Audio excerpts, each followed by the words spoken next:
10 محرم عاشورہ کا دن آنے والا ہے۔ اس حوالے سے آج بہت اہم باتیں کرنے کا ارادہ تھا۔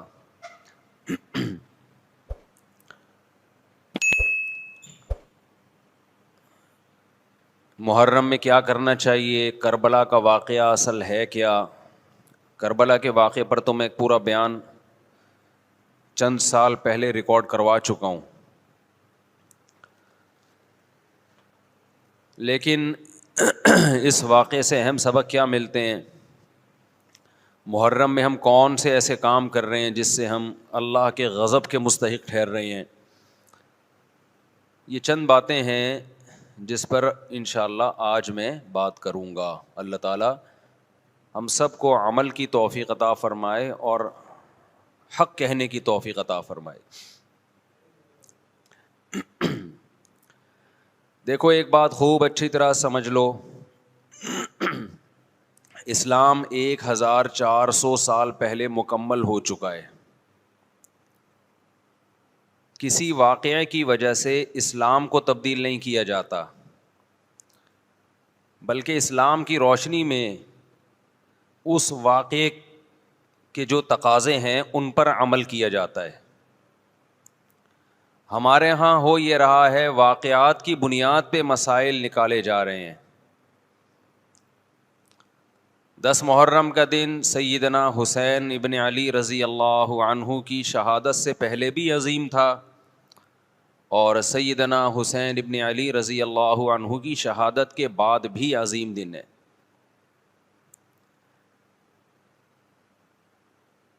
آج آپ نے ایک نعرہ بہت سنا ہوگا کہ جی اسلام میں فرقہ واریت نہیں ہے، ہم کسی فرقے سے نہیں ہیں۔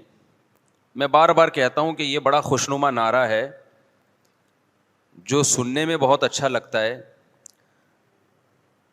کچھ باتیں سننے کی حد تک بہت اچھی ہوتی ہیں، لیکن پریکٹیکل لائف میں ان کی ویلیو بالکل بھی نہیں ہوتی۔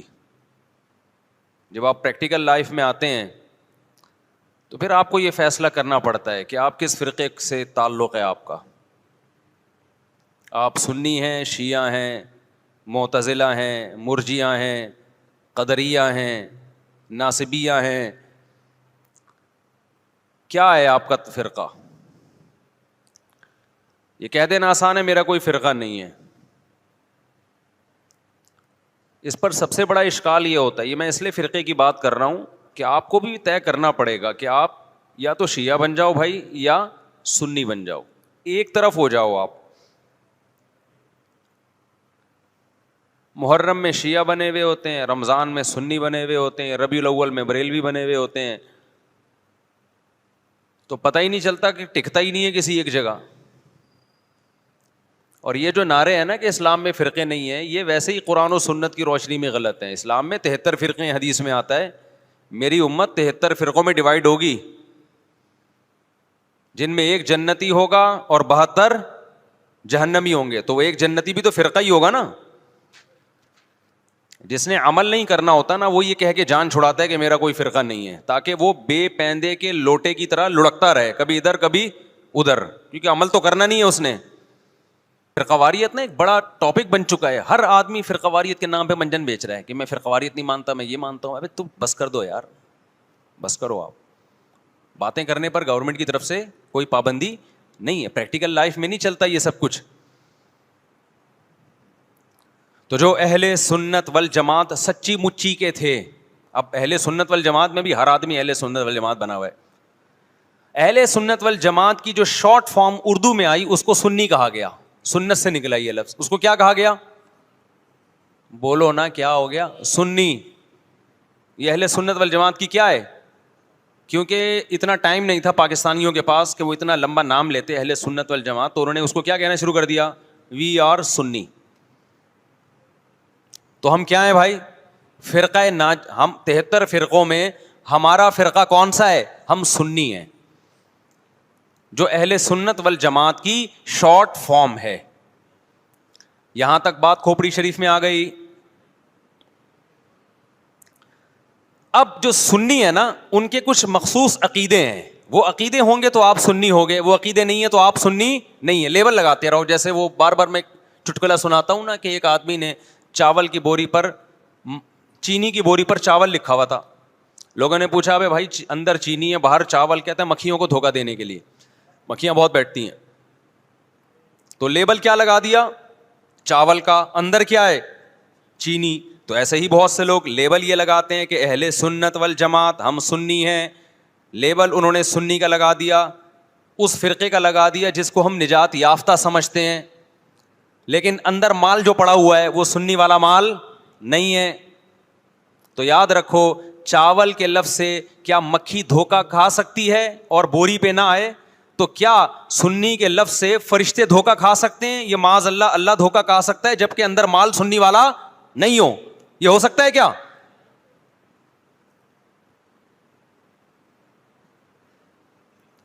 تو اس لیے میں کہتا ہوں آپ ایک چیز ہو جاؤ، یا سنی ہو جاؤ یا شیعہ ہو جاؤ یا کچھ اور ہو جاؤ. کبھی ادھر جا رہا ہے کبھی ادھر جا رہا ہے، کبھی ادھر لڑک رہا ہے، محرم میں شیعہ بن رہا ہے، ربیع الاول میں بریلوی بن رہا ہے، رمضان میں انسان کا بچہ بنتا ہے. میں یہ نہیں کہہ رہا کہ بریلوی انسان کے بچے نہیں ہیں، یعنی رمضان میں ایسا لگے گا جیسے بہت نیک آدمی. تراویح میں پہلے 3 دن دیکھو نا آپ. ابھی تو میں یہ بات ہی نہیں کر رہا کون جنتی کون جہنمی کون غلط کون صحیح، ابھی تو میں صرف یہ بتا رہا ہوں کہ اسلاف نے 73 فرقوں میں سے جو ایک جنتی ہوگا اس کو ایکسپلین کیسے کیا ہے. اگر بریلوی اس پہ پورے اترتے ہیں تو بھائی وہ جنتی ہیں، میں کسی کو جہنمی جنتی نہیں کہہ رہا، میں تو ایک کرائٹیریا بتا رہا ہوں. ہو سکتا ہے میں نہ اترتا ہوں، بریلوی بھائی پورے اترتے ہوں، شیعہ لوگ پورے اترتے ہوں.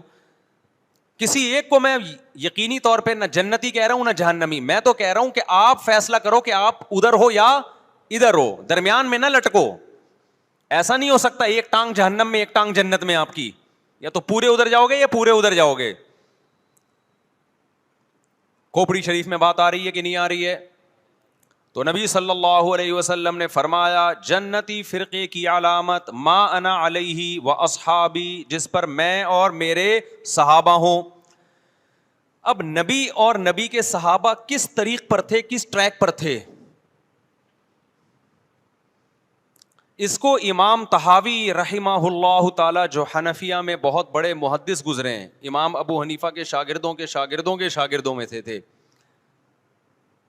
انہوں نے اس دور میں ایک کتاب لکھی عقیدہ طحاویہ کے نام سے، اور اس میں اہل سنت والجماعت کے عقائد اور ان کی بنیادی عقیدوں کو ایکسپلین کیا. ایک متن لکھا جو پوری دنیا میں مانا گیا، اور پوری دنیا کے علماء کا اتفاق ہوا کہ اہل سنت والجماعت میں داخل ہونے کے لیے ان عقیدوں کا ہونا ضروری ہے. اہل حدیث نے بھی مانا اس کو. اب اہل حدیث کی یونیورسٹی میں پڑھایا جاتا ہے. حنفیوں نے بھی مانا، مالکیوں نے بھی مانا، شافعیوں نے بھی مانا، حنبلیوں نے بھی مانا. سعودی عرب کی یونیورسٹی میں بھی پڑھائی جاتی ہے. وہ لکھنے والے اگرچہ حنفی تھے لیکن وہ جو عقیدے تھے وہ سب کے ہیں. وہ اس سے اہل سنت غیر اہل سنت سے کیا ہو رہے تھے، ان میں فرق ہو رہا تھا. سمجھتے ہو کہ نہیں سمجھتے؟ اس کتاب کا نام کیا ہے؟ العقیدۃ الطحاویہ.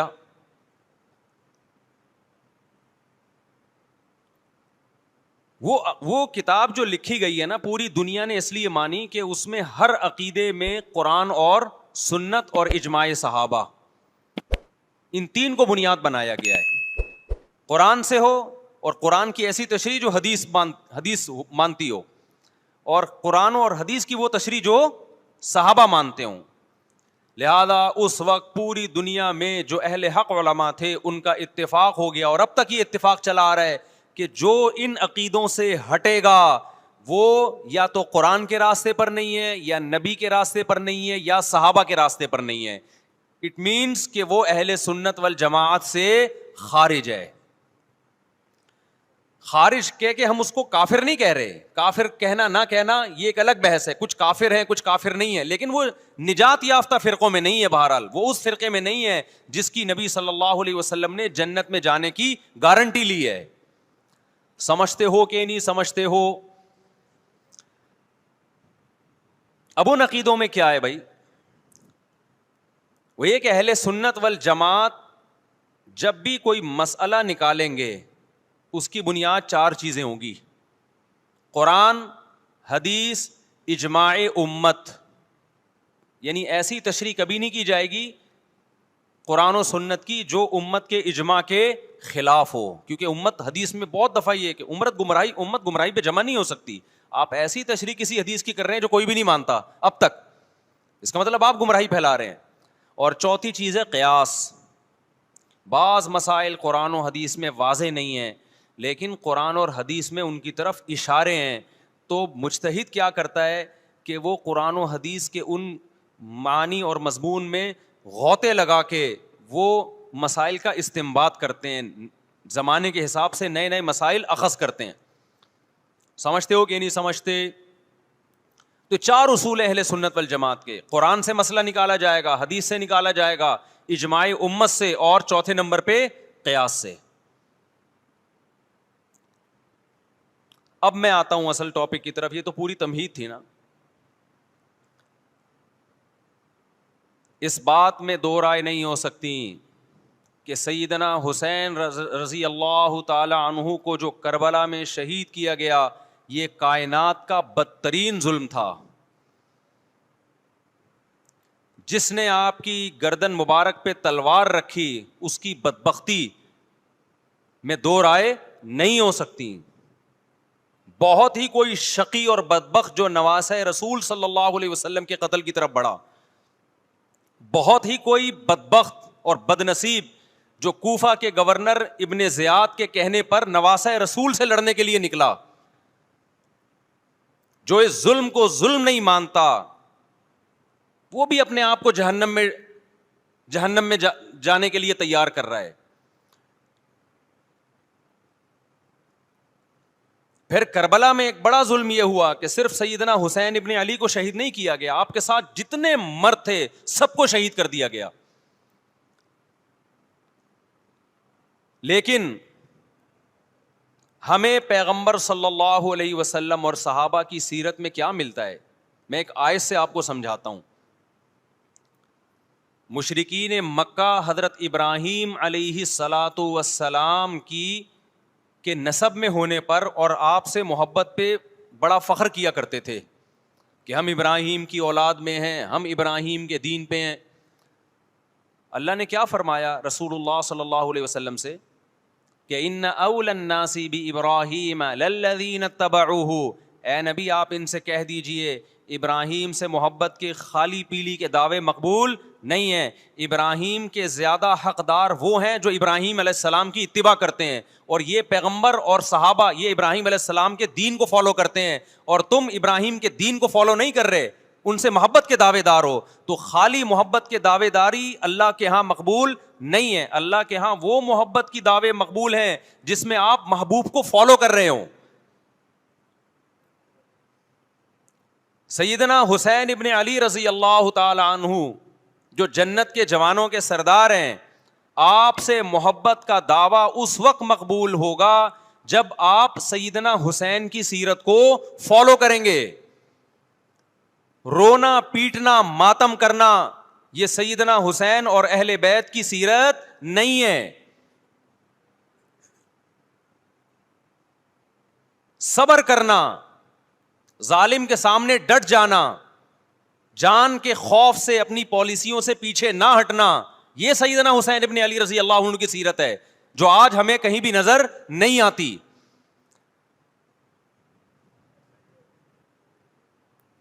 تو ہم نے بھائی دیکھنا ہے صحابہ کا طرز عمل کیا تھا. آپ بتاؤ صحابہ کو سیدنا حسین سے محبت تھی یا نہیں تھی؟ کیا غم کا پہاڑ ٹوٹا ہوگا جب اطلاع ملی ہوگی کہ سیدنا حسین ابن علی اور آپ کے اصحاب اور اہل بیت کو سب کو کربلا میں شہید کر دیا گیا ہے. کیا قیامت گزری ہوگی. کوفہ سے ایک شخص آیا نا, عبداللہ بن عمر سے پوچھنے لگا جو مارنے پر دم کا مسئلہ. انہوں نے فرمایا تم نے پیغمبر کے نواسے کو قتل کر دیا اور مسئلہ یہ پوچھ رہے ہو کہ جو مارنے پر دم آئے گا کہ نہیں آئے گا. ایک طرف تم نے پیغمبر کے نواسے کو قتل کر دیا کربلا میں, اور اب ہم سے آ کے مسئلہ پوچھتے ہو جو مارنا جائز ہے یا نہیں ہے. صحابہ کے ہاں یہ غم کم غم نہیں تھا. دیکھو حضرت معاویہ رضی اللہ تعالی عنہ کے ہاتھ پہ بھی حضرت حسین نے بیعت نہیں کی, لیکن بغاوت بھی نہیں کی. کیوں؟ بغاوت سے فتنے کا اندیشہ تھا. حضرت حسن جو حضرت حسین کے بڑے بھائی تھے, انہوں نے سیدنا معاویہ رضی اللہ تعالی عنہ کے ہاتھ پہ بیعت کی اور اس اختلاف کو ہمیشہ کے لیے اپنی کوشش کے مطابق ہمیشہ کے لیے ختم کر دیا. ختم ہوا نہیں ہوا ایک الگ بحث ہے, لیکن حضرت حسن کا مقصد کیا تھا کہ مسلمانوں کی دو جماعتوں کو میں آپس میں لڑتا ہوا نہیں دیکھ سکتا. لوگوں نے کہا آپ خلافت کے حقدار ہیں, آپ نے فرمایا میں دستبردار ہوتا ہوں سیدنا معاویہ کے حق میں. حضرت حسن بیعت ہو گئے حضرت معاویہ سے, اور یہ اختلاف کو کیا کر دیا, ختم. حضرت حسین بیعت نہیں ہوئے, لیکن حضرت حسین نے بغاوت بھی نہیں کی. ہر ایک کی اپنی رائے تھی, حضرت حسن کی اپنی رائے تھی. ان کا خیال تھا کہ بیعت ہونا مسلمانوں کے لیے زیادہ مفید ہے, ایک پاورفل حکومت ہوگی, ایک طاقتور ریاست ہوگی, ورنہ لڑتے رہیں گے آپس میں.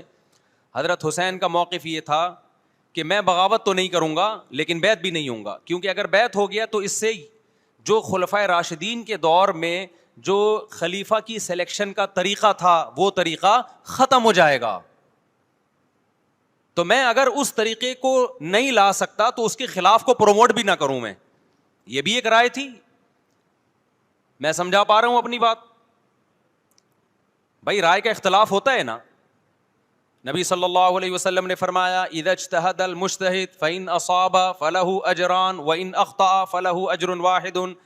جب کوئی مجتہد اللہ کی رضا کو سامنے رکھ کے اجتہاد کرتا ہے, صحیح اور غلط کا فیصلہ کرنے بیٹھتا ہے, رائے یعنی اس کا مقصد اللہ کی رضا ہو, تو اگر وہ درست نتیجے پہ پہنچے تو 2 ثواب, غلط نتیجے پہ پہنچے تو بھی 1 نیکی اس کو ملتی ہے, اس لیے کہ اس کے بس میں جو خیر خواہی کا کے لیے جو تھا وہ اس نے کر دیا. رائے کا اختلاف ہوتا ہے.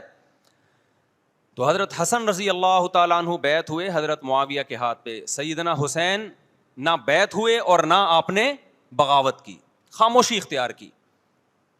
حضرت معاویہ رضی اللہ تعالی عنہ نے سیدنا حسین کو تلوار کی زور سے بیعت پر مجبور نہیں کیا, بلکہ نواسہ رسول کا خیال کیا اور وصیت بھی کی لوگوں کو. لیکن جب حضرت معاویہ کے بعد یزید جانشین ہوا, اس کی سب سے بڑی غلطی یہ تھی کہ اس نے نواسہ رسول صلی اللہ علیہ وسلم اور آپ کے ساتھ جو چند اہل بیت اور چند صحابہ تھے, اس وقت بھی حضرت حسین نیوٹرل تھے. نہ حضرت حسین نے بغاوت کا ارادہ کیا اور نہ بیعت کرنے کا ارادہ کیا. یزید ابن معاویہ کو چاہیے تھا کہ سیدنا حسین رضی اللہ عنہ کو اپنے حال پہ چھوڑ دیتا, اپنے والد کی طرح.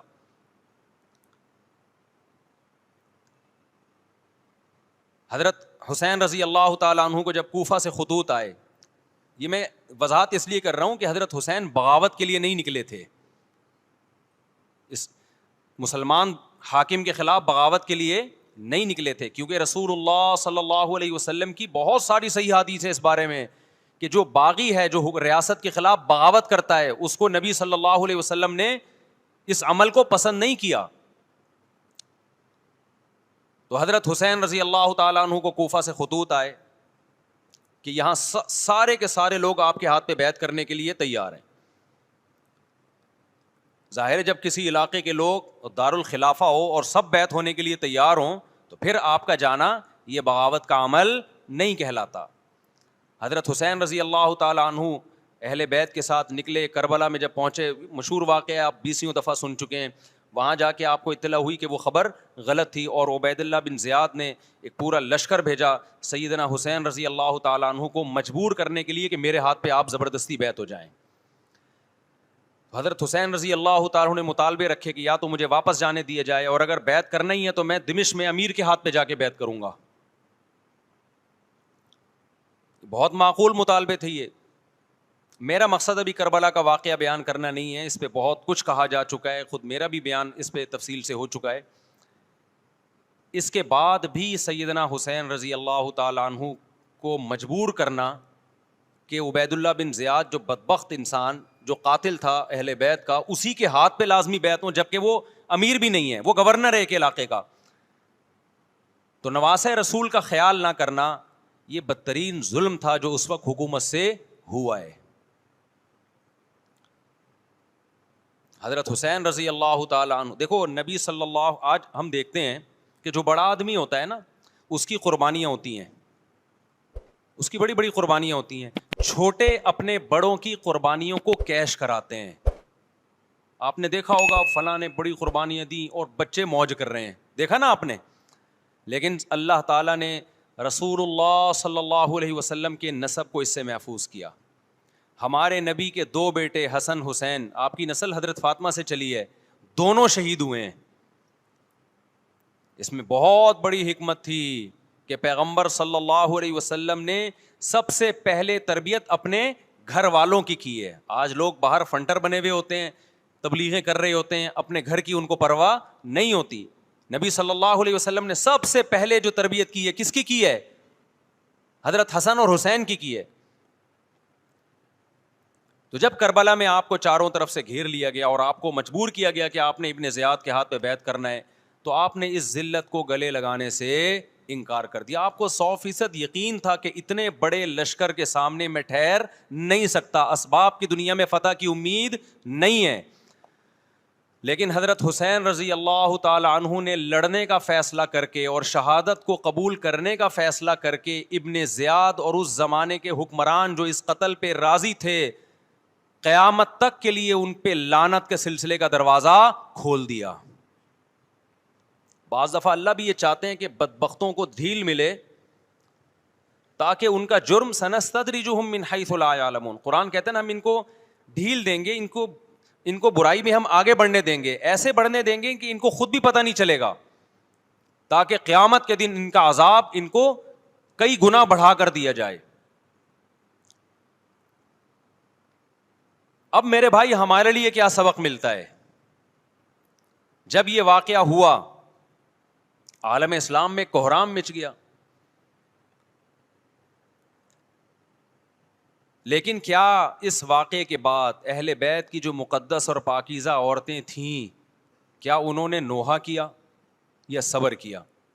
آپ کا ضمیر کیا کہتا ہے, انہوں نے نوحے پڑے ہوں گے یا صبر کیا ہوگا؟ بولو بھائی, صبر کیا. عبداللہ بن عمر رضی اللہ تعالیٰ عنہ جو کوفہ والوں کو ملامت کیا کرتے تھے کہ تم جو مارنے کے مسئلے ہم سے پوچھتے ہو, تم نے حسین کا قتل کر دیا, تو یہ حضرت ابن عمر نے اسی لیے کہا نا کہ آپ کو اس کا غم ہوا تھا. تو ابن عمر کا عمل کیا تھا؟ کیا انہوں نے ماتم کیا؟ کیا انہوں نے چھوروں سے اپنے آپ کو مارا؟ حضرت حسین کا قتل بھی ظالمانہ, اور اس سے پہلے سیدنا عثمان کا قتل بھی ظالمانہ. اگر نوحہ یا ماتم جائز ہے تو حضرت عثمان کی شہادت کے دن بھی جائز ہے, حضرت حسین کی شہادت کے دن بھی جائز ہے, اور اگر ناجائز ہے تو جیسے عثمان کی شہادت کے دن ناجائز, حسین کی شہادت کے دن بھی ناجائز ہے. سمجھ میں آ رہی ہے بات کہ نہیں آ رہی ہے؟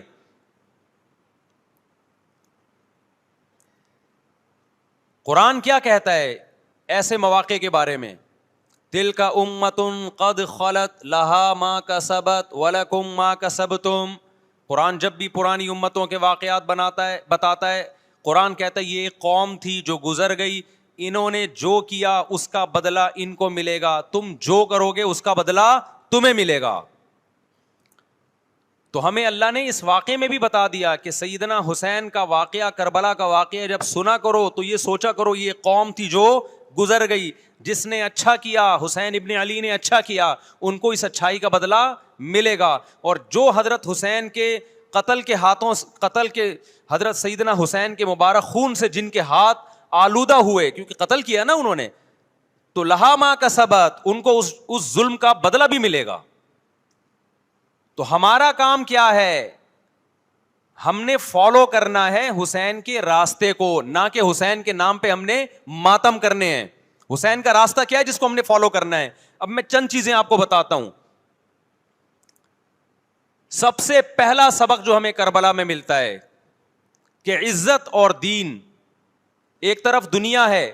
دیکھو اگر حضرت حسین رضی اللہ تعالیٰ عنہ ابن زیاد کے ہاتھ میں جا کے بیعت ہو جاتے, آپ کیا سمجھتے ہو بے تحاشا مال و دولت حضرت حسین پہ خرچ نہیں کرتا کیا وہ؟ جب ایک بڑا آدمی کسی کے ہاتھ پہ بیعت ہوتا ہے تو اس کو بھی تو فائدہ ہوتا ہے نا اس سے. اور کیا حضرت حسین کو یقین نہیں تھا کہ کربلا میں شہید ہو جاؤں گا؟ فتح اور نصرت کی اسباب کی دنیا میں کوئی امید نہیں تھی, مگر آپ نے اہل بیت کو کربلا میں رسوا کرنے پر عزت کی موت کو ترجیح دی ہے. آج اگر آپ میں یہ ظرف ہے کہ آپ عزت کی موت کو ذلت کی زندگی پر ترجیح دیتے ہو, تو پھر آپ حسینی ہو. نہیں آئی بات میرا خیال ہے سمجھ. سیدنا حسین کی سخاوت کے واقعات ہیں. سیدنا حسین باغی نہیں تھے رضی اللہ عنہ. پھر جو اہل بیت کا طرز عمل کیا تھا, محرم میں کیا کیا ہو رہا ہے میں آپ کو بتاتا ہوں. ان میں سے کوئی بھی عمل نہ ہمیں قرآن سے ملتا ہے نہ صحابہ سے ملتا ہے ہمیں. تو ما انا علیہ و اصحابی جو جنتی فرقہ ہوگا اس کی جو علامتیں ہیں, تو جب آپ ان علامتوں کے خلاف چلو گے, صحابہ اور تابعین کو فالو نہیں کرو گے, تو آپ پھر اپنے آپ کو سنی کہنا چھوڑ دو. آپ بتاؤ مجھے اسلام میں کوئی مہینہ منحوس ہے؟ بولو نا, کوئی مہینہ منحوس ہے؟ تو آپ محرم کو منحوس کیوں کہتے ہو؟ لوگ مجھے کہتے ہیں مفتی صاحب فرقہ واریت پھیلا رہے ہیں. دیکھو فرقہ واریت جب پھیلا رہا ہوں جب میں کسی فرقے کے خلاف آپ کو کر رہا ہوں. میرے بیان شیعہ لوگ بھی سنتے ہیں, ملتے بھی ہیں. بہت دفعہ ایئرپورٹ پہ ملاقات ہوئی, بڑی عزت سے ملے, میں شیعہ ہوں لیکن آپ سے محبت کرتا ہوں. یہاں مسجد میں بھی آتے ہیں, میں نے کبھی کسی پہ طنز نہیں کیا. اس لیے میں بار بار کہتا ہوں جو شیعہ کا مذہب ہے اس کو کرنے دو. وہ سبیلے لگاتے ہیں, آپ ان کو مت چھیڑو, جا کے تنگ نہ کرو ان کو. وہ ماتم کرتے ہیں, آپ ان کو مت چھیڑو. وہ نوحے کرتے ہیں, وہ نوحے پڑھتے ہیں, آپ ان کو مت چھیڑو. لیکن آپ اپنی پوزیشن واضح کرو کہ آپ شیعہ ہو یا آپ سنی ہو. آپ تو ایک طرف ہو جاؤ نا. محرم میں اگر آپ مرثیے لگا کے گھوم رہے ہو گاڑیوں میں, اٹ مینز آپ سنی نہیں ہو. آپ نبی صلی اللہ علیہ وسلم کی حدیث ہے ہمارے پاس, ہم اہل سنت والجماعت ہیں, ہم سنت کو فالو کرتے ہیں. تو سنت کیا کہتی ہے؟ میتوں پہ گریبان چاک کرنا, میتوں پہ چیخ و پکار کر کے رونا. آپ نے فرمایا لیس منا, وہ ہم میں سے نہیں ہے. اور اس عمل پہ آپ صلی اللہ علیہ وسلم نے لعنت فرمائی ہے. لوگ کہتے ہیں حسین کی یاد میں رونا نبی کی سنت ہے. نبی صلی اللہ علیہ وسلم کو جب جبریل نے بتایا کہ حسین شہید ہوں گے, آپ روئے, اس لیے کہ اس وقت آپ کو یہ خبر ملی تھی. لیکن کیا ہر محرم میں آپ نے رونے کا پروگرام کیا ہے, یا صحابہ کو بیٹھ کے باقاعدہ رلایا ہے آپ نے؟ کیا ہو گیا بھائی؟ آپ کو بھی جب کربلا کا واقعہ کی خبر ملی آپ کی آنکھوں میں آنسو آ جائے, یہ نیچرل ہے, یہ حسین سے محبت کی علامت. لیکن ہر محرم میں باقاعدہ بٹھا کے رونے کا پروگرام کرنا, یہ حسین سے محبت کی علامت نہیں ہے, بلکہ شریعت میں ناجائز ہے یہ غموں کو بڑھانا. یہ کہاں سے جائز ہو گیا؟ حضرت عثمان بھی تو شہید ہوئے تھے, نبی صلی اللہ علیہ وسلم کے داماد تھے. ان کی یاد میں آپ رونے کو سنت کیوں نہیں کہتے؟ ہماری نظر میں حسین کا قتل بھی بہت بڑا ظلم, اور سیدنا عثمان کا قتل بھی بہت بڑا ظلم تھا. دونوں مظلوم تھے, دونوں مظلوم شہید تھے. ہمیں دونوں کی شہادت پہ غم ہے, لیکن اب اس غم کو مناتے نہیں ہیں. اسلام میں غم منانا سنت نہیں ہے.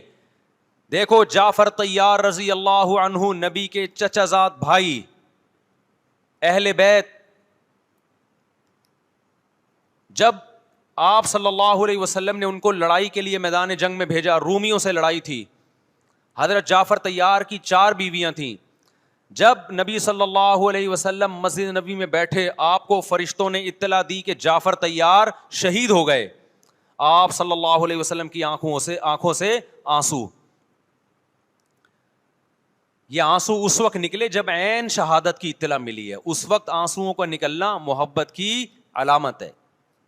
آپ نے صحابی رسول کو بھیجا کہ جاؤ آپ کی زوجات کو, بیویوں کو جا کے خبر دو کہ جعفر طیار شہید ہو گئے. کیا قربانی تھی صحابہ کی, آپ دیکھو ایسے جوان تھے جعفر طیار, خوبصورت جوان. غزوہ بدر میں جب مشرکین مکہ نے یہ نعرہ لگایا کہ حل میں مبارز, 3 سردار آئے, انہوں نے کہا پہلے تمہارے اندر سے 3 بہادر آئیں ہم سے لڑیں. دیکھو عربوں میں یہ ہوتا تھا کہ جب جنگ کے لیے 2 فوجیں آمنے سامنے کھڑی ہوتی تھیں تو پہلے دونوں طرف کے بہادر ترین لوگوں کی لڑائیاں ہوتی تھیں کہ جب تک دونوں میں سے ایک قتل نہیں ہوگا لڑائی شروع نہیں ہوگی. تو آپ کو پتا ہے کہ اس میں بہادر ترین لوگ نکلیں گے نا, جو لڑنا جانتے ہوں.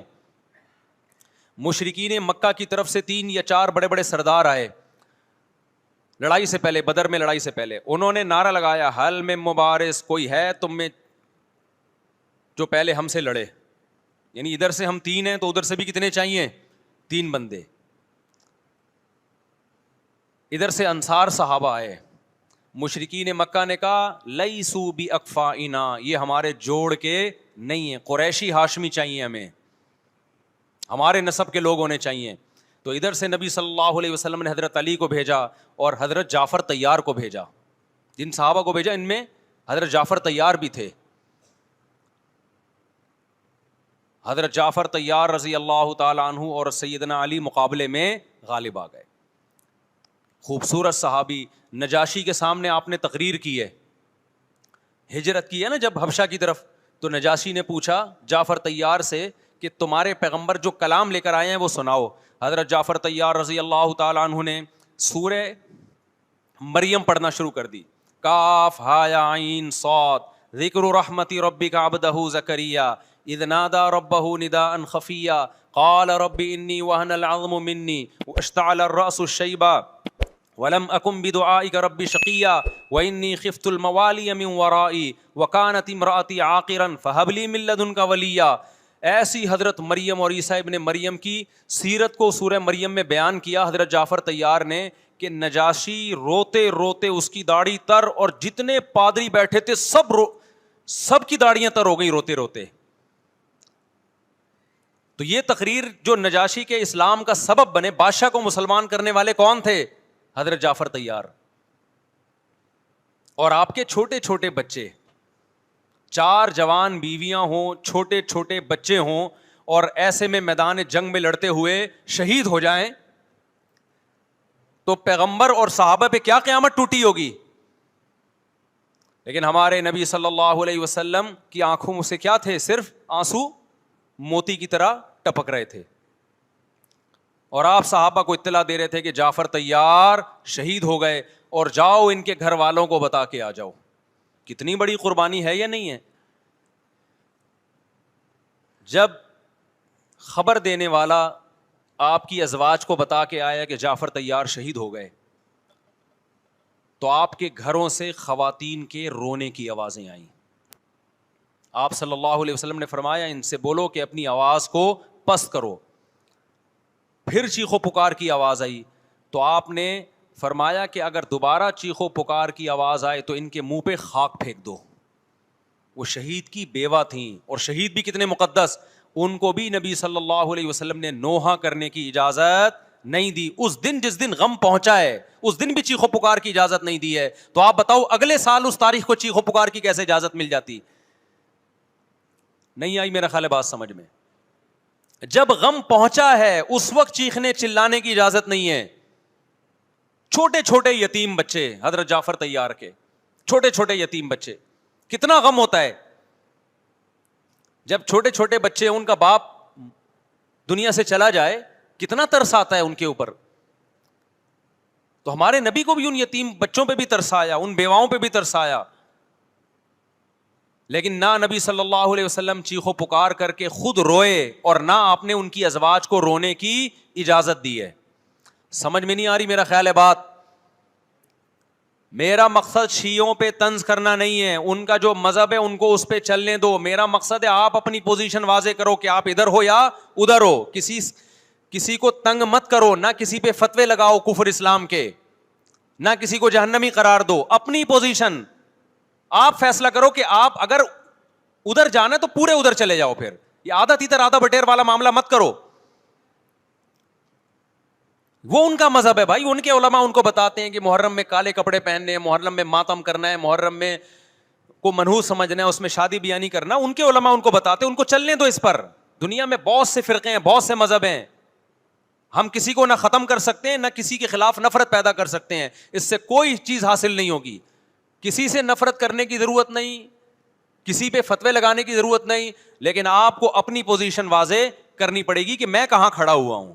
اگر آپ سنی ہو تو پھر اہل سنت والجماعت صحابہ تابعین کو فالو کرتے ہیں, حدیث کو فالو کرتے ہیں, اور حدیث میں ہمیں ماتم کرنا, نوحہ کرنا, گریبان چاک کرنا اس کی پرمیشن نہیں ہے, بلکہ اس سے روکا گیا ہے, اس عمل کو حرام اور ناجائز قرار دیا گیا ہے. بات آ رہی ہے سمجھ میں؟ باقی جو شیعہ حضرات کرتے ہیں, ہمارے دوست ہیں شیعہ, میں مذاق میں نہیں کہہ رہا, ملتے ہیں ہم سے, میں کبھی ان سے مذہب کے ٹاپک پہ بات نہیں کرتا, نہ ان کو کبھی چھیڑتا ہوں کہ آپ یہ کیوں کر رہے ہو, یہ کیوں نہیں کر رہے. بھائی اس کا مذہب ہے, وہ اس کا فرقہ ہے, جو کرنے دو اس کو, ہم نہیں کرتے, کیونکہ ہم اہل سنت والجماعت میں. سمجھ میں آ رہی ہے بات کہ نہیں آ رہی؟ پھر ربیع الاول کا مہینہ آئے گا, اس میں بھی آپ اپنی پوزیشن واضح کرو کہ آپ ادھر ہو یا ادھر ہو. دو فرقے ہیں, دیوبندی بریلوی. میں نہیں کہہ رہا کہ کون جنتی کون جہنمی.